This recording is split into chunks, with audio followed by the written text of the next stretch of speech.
Before the beginning of the Rock Island Library, there was a river, the Mississippi River, Native Americans, the Sauk and Fox tribes, an island, soon to be known as the Rock Island, and a second American War of Independence, the War of 1812, fighting against the British.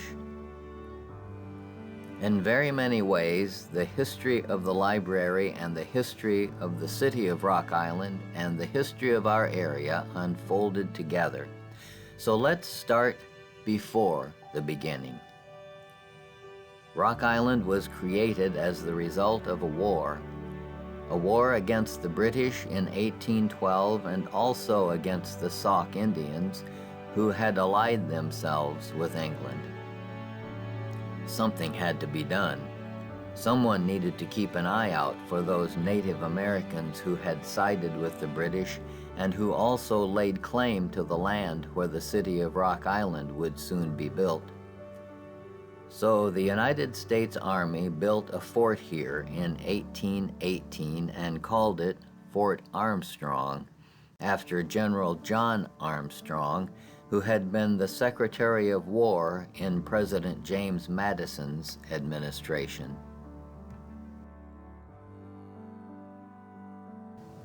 It is interesting that they named it after Armstrong, especially in light of his great failure to protect our capital, Washington, D.C., against the onslaught of British soldiers. He was so convinced that the English soldiers would not attack our capital city that he did nothing to prepare for its defense. The English overran the city, even setting fire to the White House. As a result, Armstrong had to resign his office of Secretary of War in disgrace. Nevertheless, his name lives on in Rock Island tradition. Where there were soldiers stationed on this frontier fort, their relatives, family, and other settlers were sure to follow. At that time, Illinois, officially gaining statehood in 1818, was considered part of the Wild West. It was open country, and the Mississippi River was the historic equivalent of an interstate highway. In 1823, the first riverboat arrived here from St. Louis, and many more followed it. This drawing actually gives you an idea of what was developing. This was done in the year 1874. Here's another drawing, a bird's eye view of Rock Island from about the same time. This one was from the year 1869.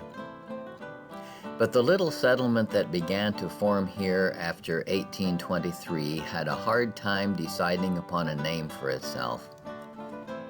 First, the settlers thought they should name the town Davenport after George Davenport, our first resident on the Mississippi River side of the island which eventually would be taken over by a nation's arsenal.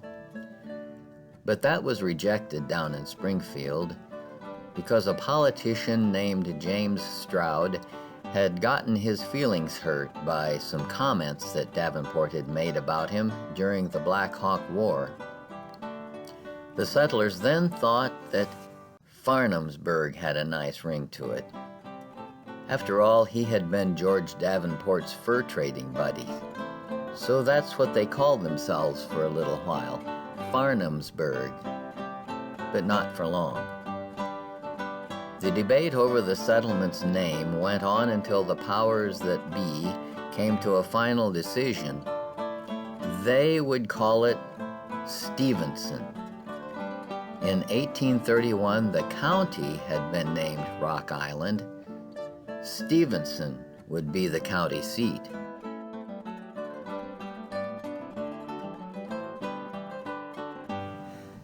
By the year 1839, the residents of Stevenson had put up 175 houses. The population had mushroomed to 600 people, and more kept coming. There were already a courthouse and 3 taverns. Churches, schools, and businesses came next, and for some reason the people just didn't like the name of their town. So when they incorporated in 1841, they changed the name once again, this time to Rock Island, and it has been that ever since. This is another drawing of what the town looked like in 1889. It is very difficult to find actual photographs of the early village of Rock Island. This one is from the Library of Congress, and the date is stated as 1900. Since the art of photography was very expensive and complicated in its early years of the 19th century, there can't have been very many early pictures taken of Rock Island. I'm just glad that these have been preserved. Here is one more. There are only 3 in this series from 1900. Here is a view of downtown Rock Island from a photograph taken in 1907. This is the left panel or left half of the photo that sits atop a bookshelf at the downtown branch. You may remember seeing it on the main floor of the library. It is right across from the service desk. This is what the right panel looks like. Again, it is a photograph of downtown Rock Island as it appeared in 1907. Thankfully, this photo is preserved in better condition than the large print we have on display here. This is the complete panoramic view from the Library of Congress's collection. As the city of Rock Island grew, so did its needs and also its status. It soon became the home away from home for a group of Chicago entrepreneurs who built large houses and estates here. Many local citizens became quite successful and prosperous in their own rights. The cultural evolution of the city raised everyone's expectations of what should be available for the improvement and education of the town's citizens and children. One man caught the vision. The editor of the Rock Island newspaper in those days, called The Republican, sent out the call for a library in an editorial dated June 23rd of the year 1855. His name was Joseph B. Danforth, Jr., and he wrote these following words with some inner passion. The article began, "We want a public library." Now nobody need begin buttoning up his pockets determinedly, so that we shall be convinced that not 1 dime of his money may we hope for at this time. For we do not propose to raise the necessary funds or buy the books. We only want the privilege of talking about it now, and of reading the books when they are all nicely arranged in the library room under the care of a gentlemanly librarian and accompanied by all the et ceteras of a choice, useful library. Then he gave 4 reasons that he felt were good arguments for building and maintaining a public library in the new and rapidly growing town of Rock Island, Illinois. They were, first, because we want the books to read. Good and profitable books cannot be read unless we have them, of course. Secondly, we have among us many who have a taste and desire for improvement, but are without suitable means of cultivation. Thirdly, in the words of Mr. Danforth's editorial, it is nowadays exceedingly difficult for even those who are well posted in literary matters to judge of the books constantly thrown up before them and know which to choose and which to discard. And fourthly, he wrote, we need a public library of standard works, if for nothing else, for the mere purpose of general reference. He was saying, in other words, that it is important for people to get their facts straight. Citizens, if they are to be smart, good citizens, need to be informed citizens. There needed to be a depository where a person can read the news of the day, explore the wide world of human knowledge, read a newspaper, consult encyclopedias, atlases, dictionaries, almanacs. Mr. Danforth ended his remarks with the confident hope that, in his words, the time cannot be far distant when some of our earnest-hearted citizens will set this project moving. As far as these things go, the challenge thrown out by Rock Island's newspaper editor brought a quick and positive response. Not only was the need for money immediately recognized, but less than 3 months later, on September 15th, Rock Island's leading citizens met at the Presbyterian Church in order to get things started. Within a week, they had raised $1,215. Just a week after that, the group met to adopt a constitution, set fees, and put down the rules for using the library and reading room. It would cost 75 cents per month for non-members to use the library. And by the way, gentlemen who were chewing tobacco should spit into the spit boxes and not on the floor or carpet. Then they found a building where they could put up the new library. They rented Liberty Hall on the 3rd floor of Bailey and Boyle's block office building. They hired a young man as a librarian named Richard P. Cropper, who was the son of a Rock Island policeman. They already had a few books that were donated and would soon be purchasing more. So it was that on October 5th, 1855, less than 4 months after Mr. Danforth had published his editorial in his newspaper, The Republican, the Rock Island City Library, a subscription library, opened its doors. To find a picture of the original building in which the subscription library was housed is very difficult, but this seems to be the best guess as to which one it was. I have added an arrow to this picture pointing out what seems to be the most likely candidate. This building was certainly located on the city block described in the historical records, and it is the only building that rises to 3 stories. Here is a different picture of it, seemingly taken at a later date after the library had probably moved out. There was one change of note, the position of librarian.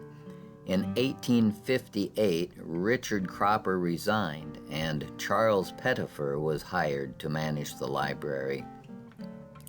But this early subscription library operated only for 1 more year until 1859, when it disappeared from view. No one seems to have written down what happened, so there is no record.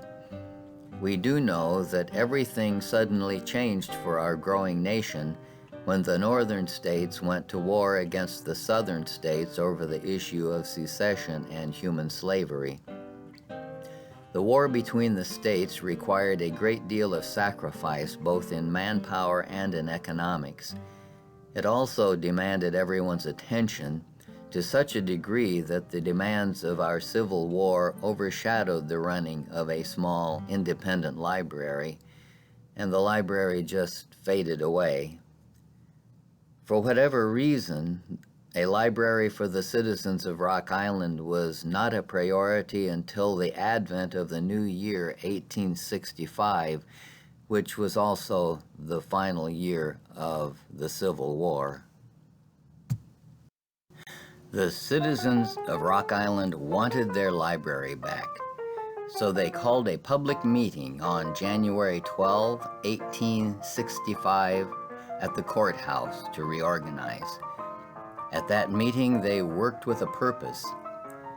They formed the Young Men's Literary Association, put together a constitution, set an annual membership fee of $2, began a fund drive, and went in search of the books that had been in the first subscription library before the Civil War. Another meeting 11 days later made it official. The annual fee would actually be $3. The new location was to be in the building that housed Mr. Wadsworth's dry goods store on Illinois Street, which would soon become Stratton and Barnes Grocery Store. Rock Island's second subscription library opened there at the end of April in 1865. This was a turbulent and difficult time. The President of the United States, Mr. Abraham Lincoln, had been assassinated, dying on April 15, 1865, at the very time Rock Island was trying to restart its library. Needless to say, most people's thoughts were on larger events. But the library did open. Most of its books were gathered together, and a man named Charles T. Platt was given the job of librarian. The library was open from 3 o'clock to 5 o'clock in the afternoon and from 7 to 10 o'clock in the evening. If you wanted to use the library, you would have needed to pay a small fee. When you did, you would be given a membership card like this one in the picture. You can see that Mr. J. M. Mosenfelder had paid the fee of $8, entitling him to a 1-year use of the library and a reading room.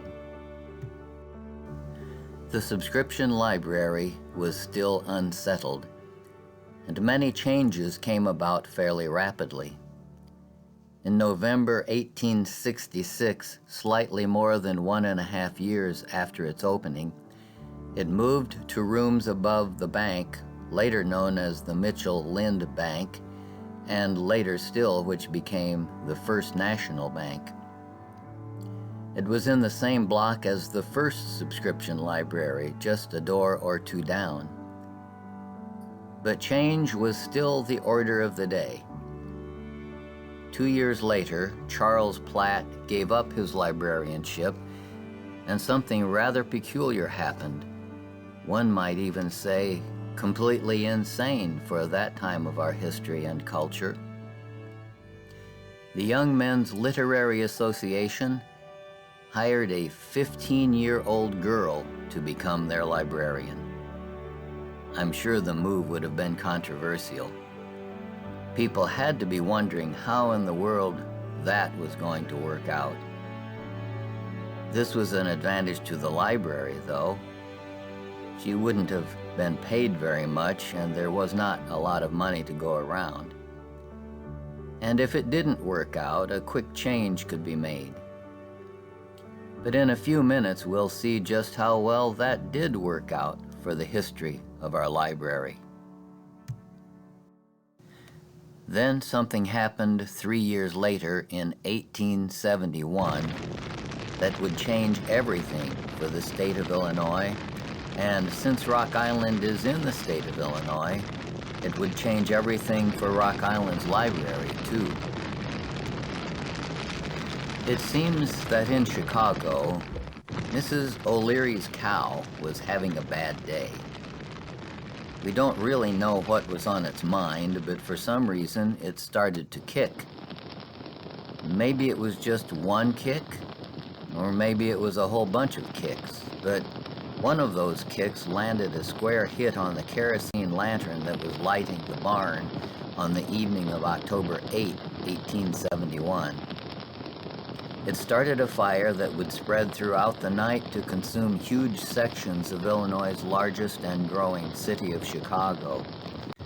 So went the legend of how the Great Chicago Fire of 1871 got its start. But as you can see from these photographs, the devastation was enormous. Not only did the people of Chicago suffer terrible losses in homes and businesses, but all of their library books went up in flames as well. As a result, people and libraries from around the country and even from other countries not only sent assistance in kind for these greatly distressed residents, but they began to send them books as well, books to replace the Chicago Library's collection that had been consumed by the flames. That was a wake-up call for the politicians in Springfield. They had to do something. What was to be done with all of the books that were being shipped into Chicago with no building to keep them in? What do politicians do when there's a disaster of such large proportions? They start to think, there ought to be a law. And then they get together and pass one. And being a politician in the face of a huge disaster is the best way for them to get something done. So on March 7, 1872, the governor of Illinois, John M. Palmer, signed the Illinois Public Library Bill into law. There were to be free libraries across the state, and cities could assess a tax that would go to fund their own local public libraries. With the new public libraries law in place, several communities moved quickly in order to take advantage of it. But our city of Rock Island was the first in the entire state to open a public library. The Rock Island Public Library was really the first public library in the whole state of Illinois. We even beat Chicago to the punch. On August 12, 1872, the Rock Island City Council passed an ordinance that allowed for a small add-on to the property tax of 1/2 mil per dollar of assessed valuation. That would have amounted to something like $2 to $3 per year for an average-sized house at the cost of $4,000 to build, which was about average in those days. They also voted a total amount of $2,000 to be used for the expenses of transferring the books, papers, and fixtures from the Young Men's Literary Association to the new public library. That was also to be used to pay for the opening of the new library and reading room. So on November 25, 1872, the Rock Island Public Library opened its doors to the citizens of Rock Island. It was in the same location where the subscription library had been earlier, on the second floor of the Mitchell Lind building. The civic-minded members of the Young Men's Literary Association donated everything they owned, lock, stock, and barrel, for the use of the city's new public library. It was not very large. The main room was only 48 feet long and 24 feet wide. The crowding was so great that the very next day following the library's grand opening, the library's board met in order to rent the room next to the library area to turn into a reading room. The rent payment for that was $58.33 each month. These were very serious city fathers when it came to the management of Rock Island's new library. The next year, December 1st, 1873, they passed another ordinance that read, "Be it ordained by the City Council of the City of Rock Island, that any person who shall injure, deface, mutilate, destroy, or fail or refuse to return any books or property of any kind whatever belonging to or under the control of the Rock Island Public Library shall be deemed guilty of a misdemeanor and may be fined in any sum not less than $5 nor more than $100, and besides shall be liable for any damages the city may sustain by reason of the breach of this ordinance.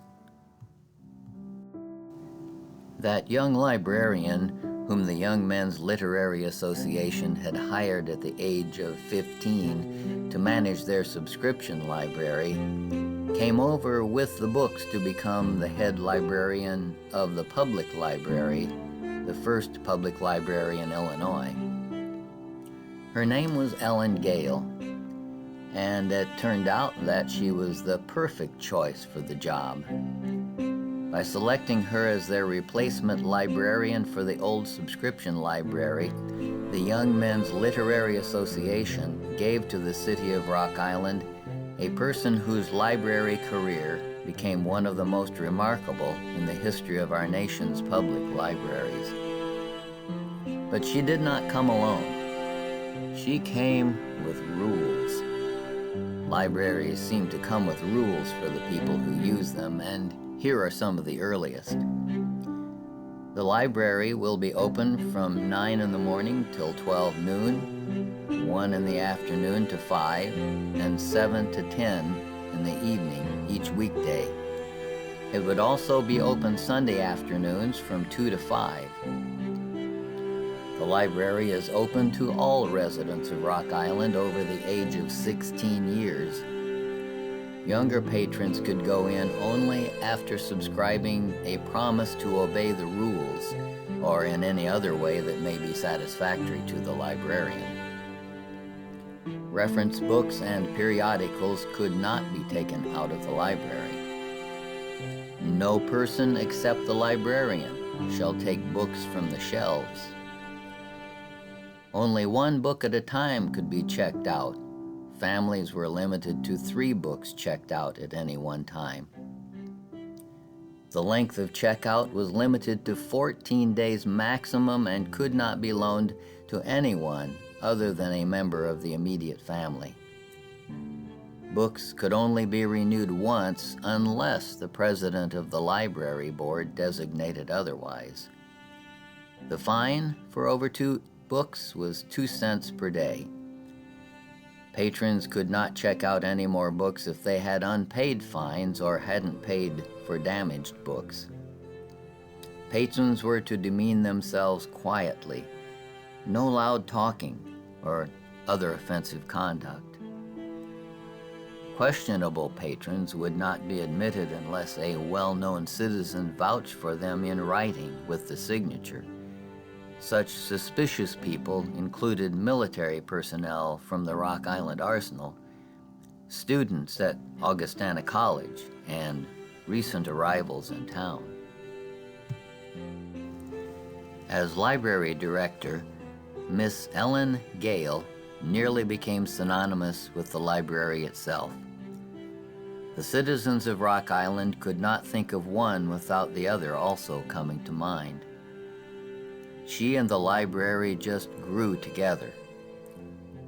As Augustana faculty member Roald Tweet summarized in his booklet, Miss Gale's Books, through World War I, through the Roaring Twenties, and through the worst of the Great Depression years, Miss Gale and her assistants worked quietly but firmly to make the best books available to all the citizens of Rock Island. As the history of public libraries in our country will show, Miss Gale had the responsibility of introducing the first book catalogs, of migrating her library to the Dewey Decimal System, participating in the founding of the Illinois Library Association and hosting an early meeting of that association here in Rock Island, of progressing to the card catalog from the earlier book cataloging system, and the additional challenge of constructing a new library building, which is the older section of the building that is still today the downtown branch of our city's public library. She directed the work of Rock Island's library until her retirement on May 3, 1937. Although this slide gives the date of 1903, The process of planning, funding, building, and furnishing a public library began at the end of 1899, when the City Council, working with the library's Board of Directors, at their October meeting appointed a committee to begin the task of building a library building. The understanding was that they would pursue the matter at the greatest speed, since, in their words, the public library situation had become dangerous. In April 1900, the city purchased the lots on which the library was to be built.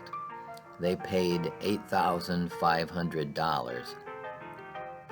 The cost of the new library was expected to total $70,000.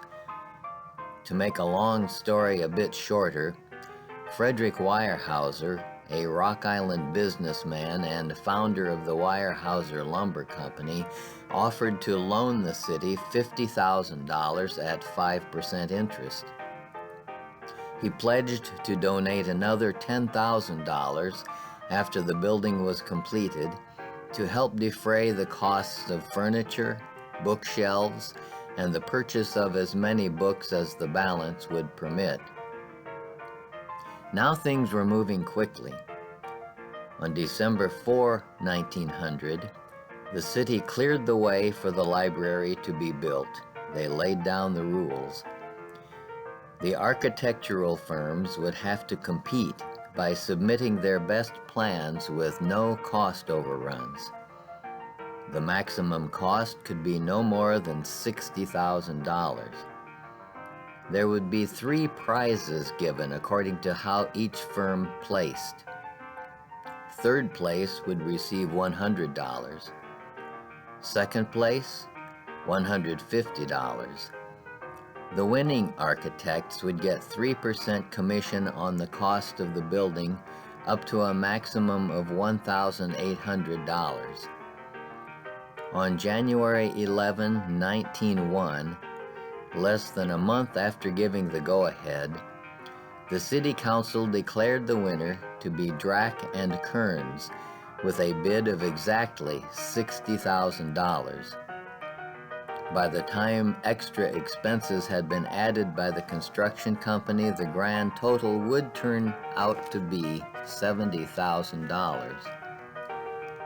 In September 1902, construction was started. Throughout the whole process, Weyerhaeuser was very generous. He actually gave $20,769.32 in addition to his loan of $50,000. His business associate, with whom he shared his office building, and his brother-in-law, Frederick Denkman, donated $2,500. You may have seen this picture. It is usually hanging on the wall near the public internet computers on the main floor of the downtown library. If you are working at a computer and look up, you will see it when it's in its proper place. It is a portrait of Frederick Weyerhaeuser, the founder of Weyerhaeuser Lumber Company. It is on frequent display in our library because the section of the library building in which it hangs would not be here without the generous efforts of this man to get it built. The town of Rock Island was growing by leaps and bounds. The population was exploding.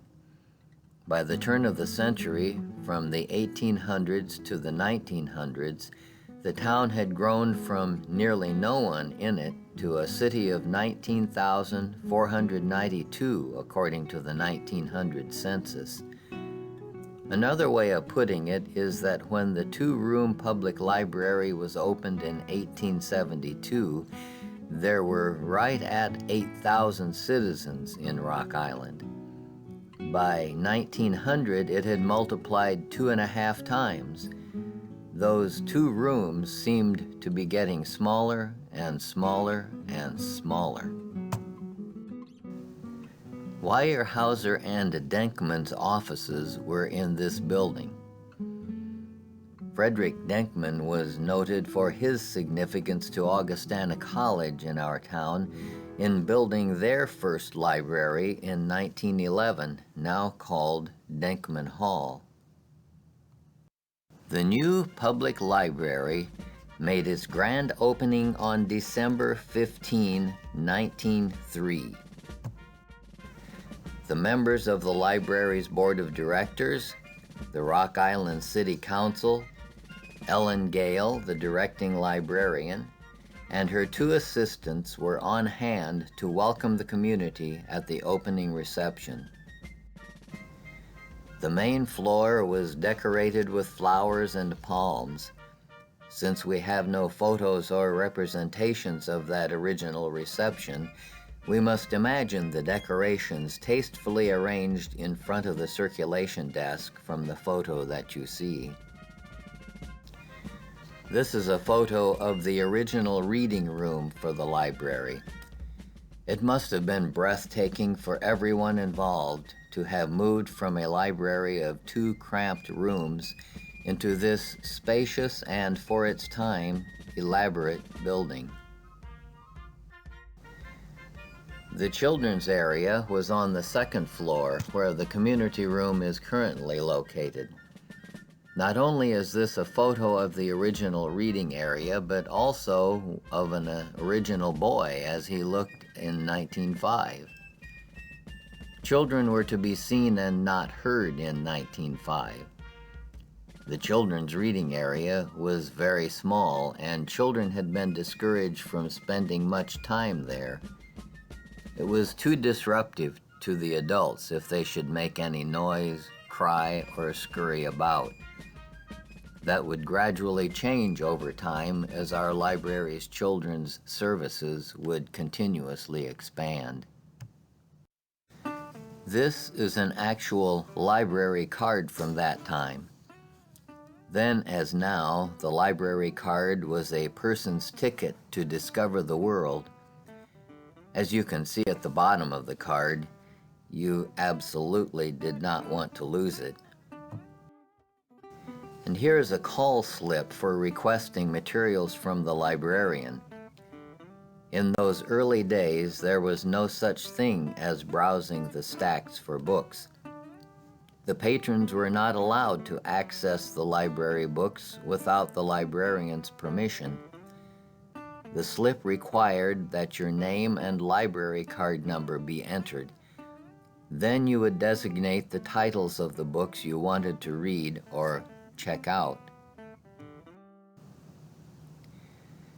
We return to this photograph of an older Ellen Gale. If you go looking for it, it hangs just to the left of the door that goes into the microfilm room at the downtown branch. This is actually Ellen's retirement picture. She retired on May 3rd, 1937, at the age of 80. She had served as Rock Island's head librarian for 64 years, and if you add the 4 years of service for the subscription library of the Young Men's Literary Association, she had put in 68 years of active duty. Her salary in 1937, after all those years of service, had risen to the lofty level of $185 per month. But Rock Island City Council were genuinely grateful. They gave her a pension of $100 per month, something that was not usually done in those days. She still holds the all-time record for tenure as library director. She lived to the ripe age of 95 years, passing away on August 31st, 1948, at the Happy Haven Rest Home in the nearby town of Silvis, Illinois. This is how Rock Island's public library, the oldest public library in the entire state of Illinois, came to be. It was born from the strong desire of the citizens and leaders of the city of Rock Island to conceive and build a library for themselves, and to make it the best that the community could afford. The city, the library, and its remarkable young librarian, Miss Ellen Gale, all grew up together. There is more to the story, much more, but this is how the Rock Island Public Library got its start and built its building. There will be more of the library's history in the next part of this documentary.